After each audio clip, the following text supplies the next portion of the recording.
Welcome to Apex Philosophy, the perfect place to find motivation.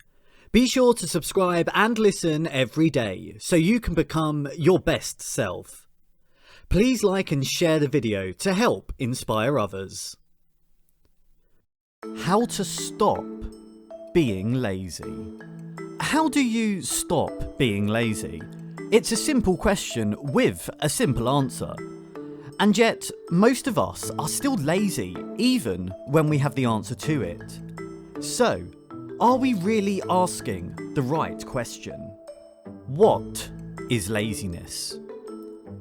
To understand ourselves better, let's go through some of the situations where we find ourselves being lazy. Additionally, we should also identify what exactly laziness means. It's the same as a doctor asking a patient what symptoms they have in order to properly cure it. For example, from the perspective of our parents, we are lazy because we are just playing video games all afternoon. However, they do not consider that we have already finished our chores. Furthermore, if laziness is equated with just lying in bed, then shouldn't that be inaction? Playing games is not inaction, but quite the contrary. So, how do we define laziness? Laziness is commonly defined as the state of being unwilling to use energy. However, it is also used as a pejorative. A person who is always just on the couch can be identified as lazy. Someone who is slow in doing things, or commonly known as a sloth, means that they are also lazy. Studies show that most laziness is caused by a decrease in motivation. This decreased level is usually caused by overstimulation and/or excessive impulses. For example, you already did all the chores in the morning and you're physically tired by the afternoon. You already spent most of your willpower on cleaning, and all you want to do now is recharge and sleep. Another example could be having too many impulses or distractions. You'd rather scroll through social media than start your homework, because your brain is trying to choose the easier path. If you give in, it becomes an act of laziness. So, where do we set the boundary between a distraction and being lazy? The alarm clock. To further understand this, let's look at one of the most common examples of being lazy. When you wake up in the morning, are you thankful for the new day? Most of us are not. The first thing we think is that the alarm is annoying. Some might be too relaxed on their soft pillows. But no matter the case, most people would have excuses coming in. I want to sleep more. I deserve to sleep a bit. It's still too early to wake up. We have all the excuses in the world and find less reason to wake up. Even some parents have trouble being happy to wake up early to prepare for the day. And so we need to find a reason outside of our common routines to wake up. For example, when morning people are asked why they wake up so early, some would say that it's because they want to get a head start. If you're trying to learn a new hobby or a skill, it's nice to wake up. If you look at it from a different perspective, we have 24 hours a day, and some only need 6 hours of sleep. That's 18 more hours to spend. Say you spend 8 or 9 hours on work, you still have enough time to do other things. So technically, there shouldn't be any excuse that you can't improve or make progress. For example, you can learn a new language in the morning, or maybe work out more. Most of the routines of successful people would involve waking up early to work out. These exercises vary from stretching and meditation to cardio and weightlifting. It's unique for each person. In my case, for example, I like to wake up early because nobody is up yet. It's quiet, and this tranquility really helps me to meditate and orient myself for the day. I don't get too pressured for time, unlike when I sleep in or wake up late. Imagine rushing your shower, breakfast and coffee while catching the bus to work. It's too hectic for a morning routine, and I don't like living life on the edge, especially since it is unnecessary. It causes too much unnecessary stress when I could solve it by waking up at least an hour before I have to get on the bus. And so what you can do is try waking up at a time that fits your lifestyle. You don't have to pressure yourself to wake up at 3 a.m. You can just wake up at 6 a.m. to give yourself enough time to prepare for your work and your daily grind. Next, you need to find something to wake up to. This way, you will combat laziness as your first act during the mornings. Don't worry about failing the first couple of tries, because you need to allow yourself to discover the best lifestyle for you. Just don't give up on trying to find the perfect morning routine. One last thing to remember about your morning routine. The morning routine starts the night before. Make sure you are not doing unnecessary things the night before. Things like scrolling social media and staying up too late. Get to bed on time, so you feel rested in the morning. Early to bed, early to rise. The scrolling trap. Another cause of laziness that you need to be wary of is mindless scrolling. We are living in a digital age wherein technological development is at its finest. Every new app seems to work more efficiently than the previous. The power of social media lies in its mechanisms to lure people into it. It's a marketing strategy and just pure business. The more you scroll through Facebook every day, the richer Facebook is. TikTok especially is designed to lure you into just scrolling for hours on end. And again, this is just business and nothing personal. It's how their market works, and we can't blame them for that. We must hold ourselves accountable for succumbing to their temptations. Humans weren't born to just spend their lives scrolling. Humans were born and were given the gift of life to live. We must not let anything else control us and our time. Time is precious, and we have so little.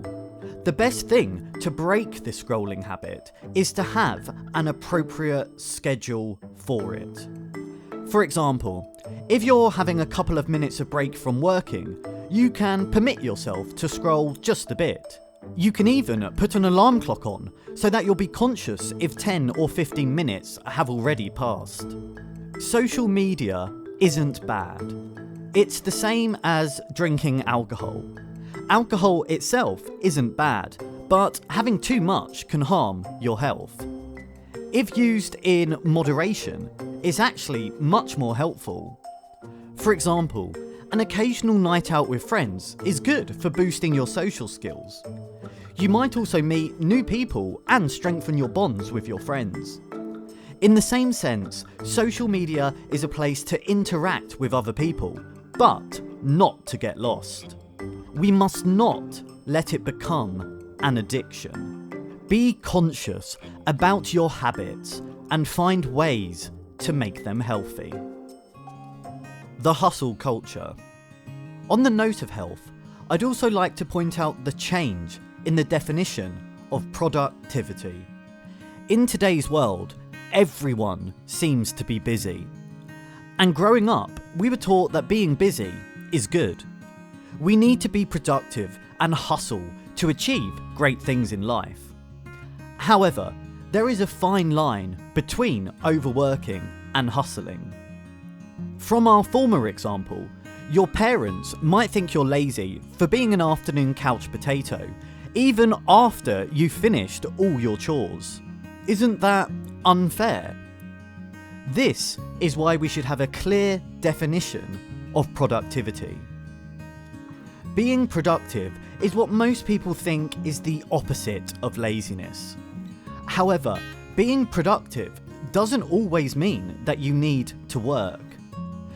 Two things define if the person is actually productive or not: efficiency and effectiveness.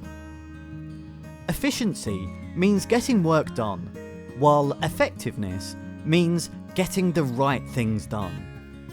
You can be done with your work in a short span of time, but most of it might be filled with errors. This means you are efficient, but not effective. Similarly, you take so much time in doing your work, but it turns out great. Nonetheless, you missed the deadline, and it was somehow all for nothing. This means that you are effective, but not efficient. And so, there must be a perfect balance between the two. It is a common characteristic of a society that most of our actions are overlooked. You might be productive, but just because you were doing something else other than work, people think that you are lazy. This should not be the case. Life isn't just hustling and being productive. Sometimes, to be productive means to take water breaks, go out for an afternoon walk, or just read a book for an hour. Sometimes, part of being productive is being lazy.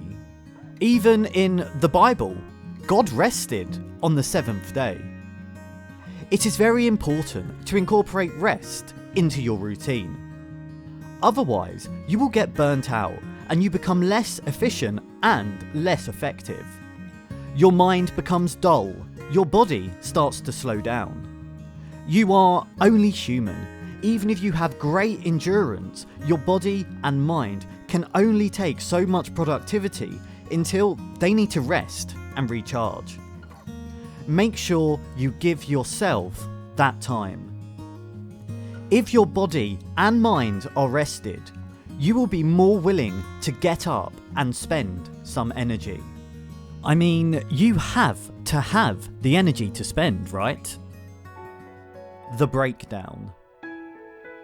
Your brain and your body can have breakdowns. We often hear about mental breakdowns in people that work too hard. Some people take on too much and they fail to see how it's affecting them. And productivity doesn't mean quantity, but quality. What good is it if you join different organisations when you can't commit to the activities because they have conflicting schedules?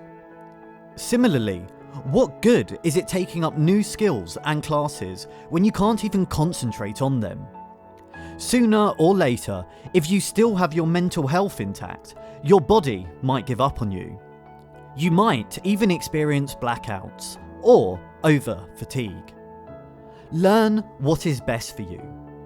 Try things out first and don't take on too much at a time. Learn to say no, especially when you already have a lot going on. You are not lazy. You may just be stuck in this hustle culture. Try to see your life and schedule from a different perspective. What can you change? What are the unnecessary things that you can leave out? On that note, you must also remember that most of the things that you don't want to do are actually what help you grow.